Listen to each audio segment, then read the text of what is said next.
Day one of a cabinet retreat at the magnificent Magdalena Hotel in Tobago's lush lowlands environment. Cabinet ministers, most of whom arrived on the island late Wednesday, arrive at the main ballroom for the start of their cabinet meeting. Security tight, and with the Prime Minister already inside, senior ministers came one by one, entering the meeting without their cellular phones, which were lodged in a basket outside. At the entrance, members of mass maker Brian McFarlane's team prepare for the grand opening of the Magdalena to take place at 11 Friday morning. Cabinet itself would sit for about 4 hours before they came out. Minister of Trade and Industry Stephen Cadiz announcing that they had agreed to establish a fund particularly to help Tobago's hotels to develop, with a main aim of increasing the number of arrivals on the island.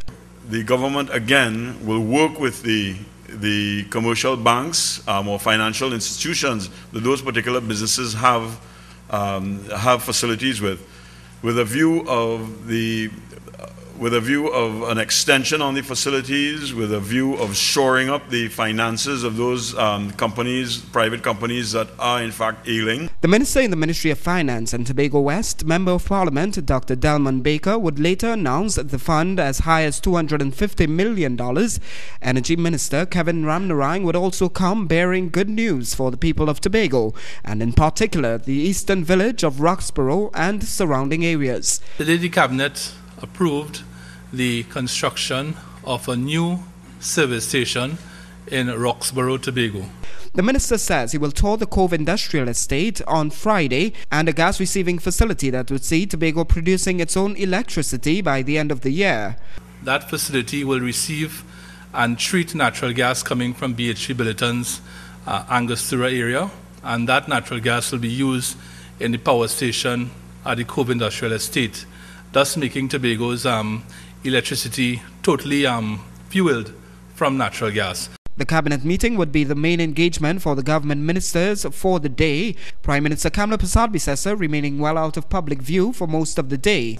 The cabinet meeting in Tobago is being seen by many people as an opportunity to express what they want to see in terms of the development of the island. We are getting from some people infrastructural needs. We are hearing about sport coming out of the youth. We are also hearing about social issues, food prices, but let's hear it from their mouths instead of mine.